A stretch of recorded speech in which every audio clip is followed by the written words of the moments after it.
Terima kasih untuk Anda yang masih bersama kami. Bagi Anda yang baru bergabung, berikut kami sajikan kembali 3 berita utama hari ini.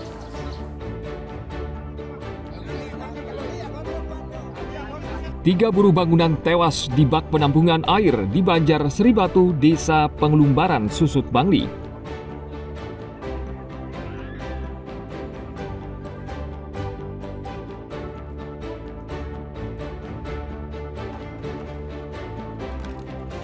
Hingga saat ini, sampah masih menjadi masalah utama di Bali.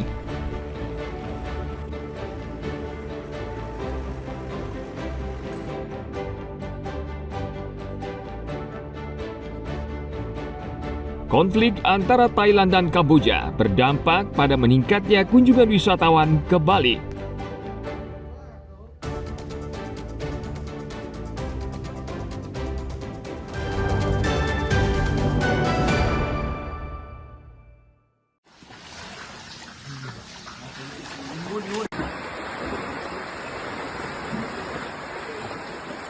Kabupaten Gianyar siap bertarung dalam ajang Pekan Olahraga Provinsi atau Porprov Bali yang akan berlangsung pada bulan September mendatang.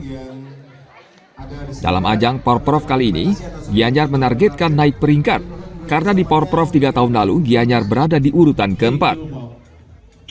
Untuk memenuhi obsesinya, KONI Gianyar menyiapkan 513 atlet yang akan berlaga di Porprov Bali.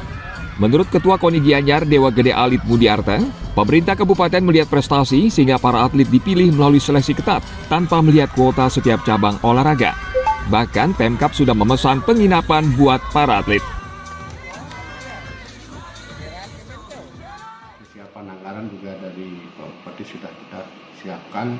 Atlet yang kita kirim itu sekitar 513 orang seluruhnya. Target kita tetap di posisi keempat, kalau bisa naik ke posisi 3. Karena kami sekarang yang kami utamakan adalah prestasi daripada atlet. Kita tidak sekarang memikirkan, oh di cabur ini berapa kuotanya, cabur ini berapa tidak. Yang kita pikir kualitas dan prestasi atlet. Cabur unggulan untuk Gianyar? Hampir semua sih, tapi ada beberapa di selam, di atletik, kemudian di angkat besi, angkat berat itu, kemudian ada di voli, di permainan, ada di tenis meja. Karena setelah kami amati dengan para pengurus cabur, hampir semua cabur berpotensi untuk meraih emas. Pekan Olahraga Provinsi Bali tahun 2025 akan berlangsung dari tanggal 9 hingga 17 September mendatang. Dan Kabupaten Badung terpilih menjadi tuan rumah. Pesta olahraga ini merupakan yang terbesar di Bali dan menjadi ajang bagi para atlet untuk menunjukkan prestasi dan mencari bibit untuk bisa bersaing hingga ke tingkat nasional. Tim Liputan melaporkan dari Gianyar.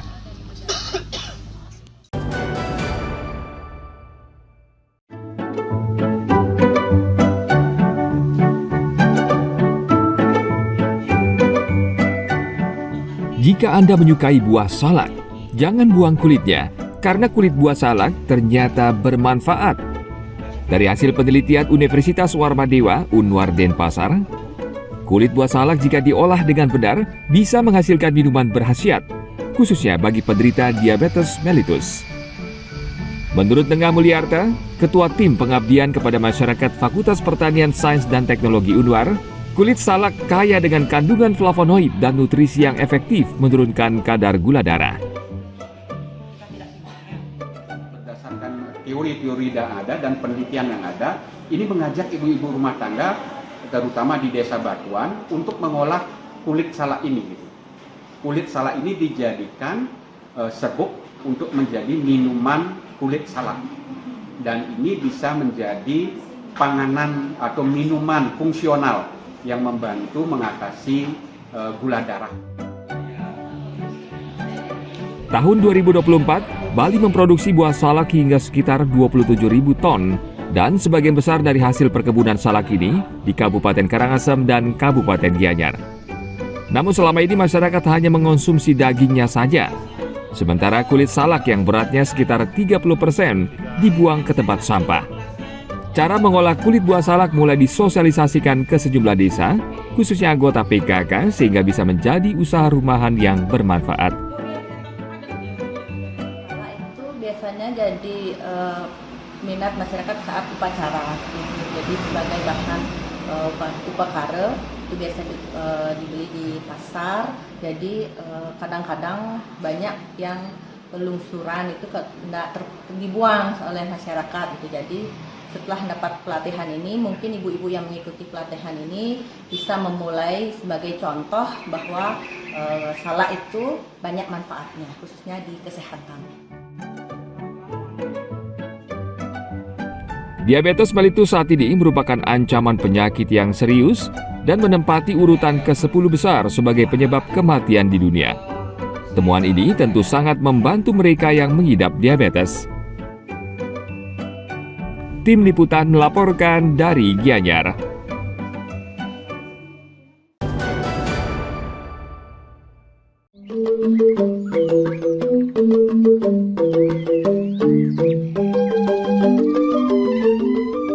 Masyarakat Hindu Bali tidak hanya menghormati manusia dan alam semesta, namun juga hewan peliharaan dan ternak.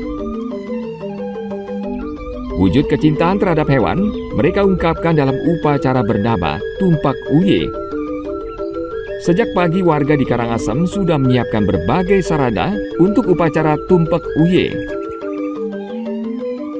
Menurut falsafah umat Hindu Bali, manusia harus menjaga hubungan baik dengan lingkungan, termasuk tumbuhan dan hewan atau Trihita Karana.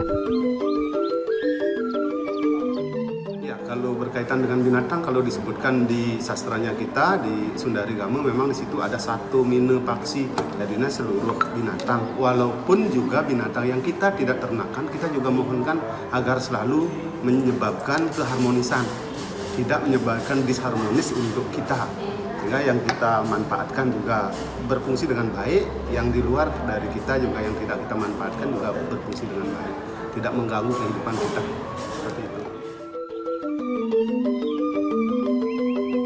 Harus dipahami, persembahan yang diberikan bukan untuk hewan, namun kepada ide Sang Hyang Widiwasa sebagai penjaga binatang.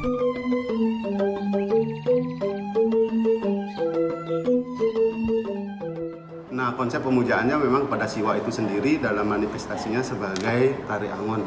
Tari itu yang mengembala. Tari angon itu yang mengembala, yang memiliki, yang mengendalikan seluruh binatang, terutama binatang-binatang yang kita yakini keseluruhan binatang sesungguhnya, tetapi berkaitan dengan yang kita ternakan kebanyakan, yang langsung bermanfaat pada kehidupan kita.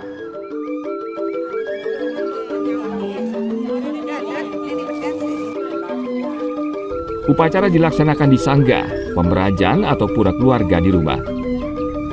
Lalu sesaji dibawa ke binatang peliharaan sambil memohon agar Sang Hyang Widiwasa memberikan keselamatan kepada seluruh binatang atau hewan ternak. Selain di rumah, upacara Tumpak Uye juga dilaksanakan di peternakan agar hewan ternak tetap suci dan bersih secara niskala.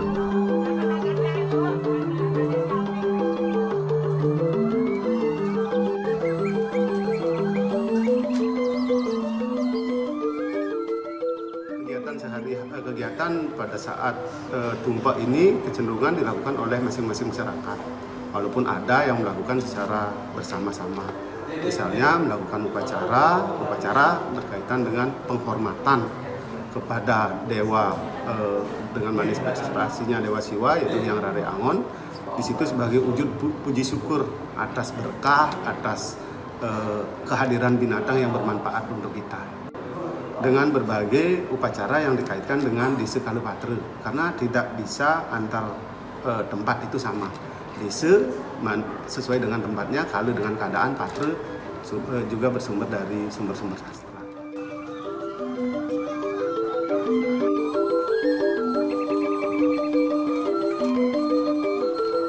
Selain dalam bentuk upacara agama, tak jarang ada umat yang melaksanakan Hari Tumpak Uye dengan melepas hewan ke alam bebas.